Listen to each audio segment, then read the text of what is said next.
महाशिवरात्रीच्या दिवशी शिवलिंगाची पूजा करावी। महादेवाच्या पिंडीवर या दिवशी रुद्राभिषेक किंवा साधा पाण्याने किंवा दुधाने अभिषेक आवर्जून करावा। महादेवांची पूजा ही प्रदोष काळात करण्याला जास्त महत्त्व आहे। असं म्हटलं जातं की प्रदोष काळामध्ये स्वतः भगवान शिवशंकर यांचा वास शिवलिंगामध्ये असतो। त्यामुळे सूर्यास्तावेळी जे आहे ते शिवलिंगाची पूजा आवर्जून करा।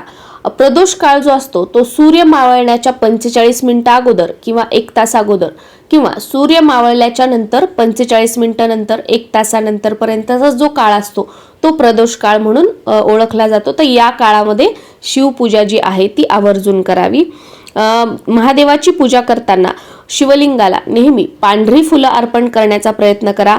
बेलाची पानं अर्पण करा। बेलाची पानं ही तुटलेली, फुटलेली किंवा 3 पानांपैकी 1 पान गळालेलं असं पान कधीही अर्पण करू नका।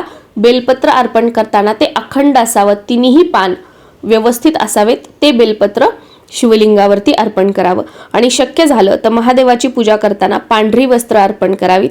त्याचबरोबर महादेवाची पूजा करताना बेलपत्र त्याचबरोबर धोत्रा अर्पण केल्याने देखील महादेव खूप आनंदी होतात। आणि बेलपत्र अर्पण करण्यापूर्वी जर शक्य झालं तर त्यावर चंदनाने ओम नमः शिवाय अवश्य लिहा। आणि याचबरोबर न रंगवलेल्या पांढऱ्या अखंड अक्षदा सुद्धा शिवलिंगावरती अर्पण करा। महादेवांची पूजा करण्यापूर्वी नंदींची उपासना आवर्जून करा। आणि शक्य झालं तर सोमवार एखाद्या बैलाला हिरवा चारा खाऊ घालण्याचा प्रयत्न करा। महाशिवरात्रीच्या दिवशी रात्री जागरण करण्याला खूप जास्त महत्त्व आहे। त्यामुळे महाशिवरात्रीच्या रात्री मनका ताठ ठेवून बसून महादेवाचे ध्यान करण्याचा प्रयत्न करा। शिवलिंगावरती पाणी अर्पण करताना आपण ते तांब्याच्या तांब्यामध्ये घेऊन अर्पण करू शकतो, पण दूध कधीही तांब्याच्या तांब्यामध्ये घेऊन ते अर्पण करू नका।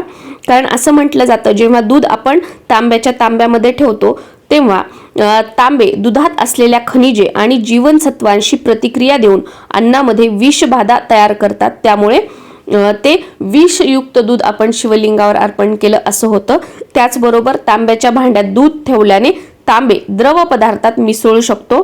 त्याचबरोबर दुग्धयुक्त जे पदार्थ असतात जसं की दही, आंबट पदार्थ, ताक हे तांब्याच्या भांड्यात ठेवू नये। त्यामुळे शिवलिंगावरती दूध अर्पण करताना ते चांदीच्या भांड्यामध्ये, स्टीलच्या भांड्यामध्ये किंवा मातीच्या भांड्यामध्ये, पितळेच्या भांड्यामध्ये घेऊन आपण अर्पण करू शकतो। याचबरोबर शिवलिंगावर कधीही तुळस अर्पण करू नका, नैवेद्यामध्ये सुद्धा अर्पण करू नका, कुंकवाचा वापर करू नका, नारळाच्या पाण्याने कधीही शिवलिंगावर अभिषेक करू नका। त्याचबरोबर तुटलेले जे तांदूळ आहेत त्या अक्षदा म्हणून शिवलिंगावर कधीच अर्पण करू नका।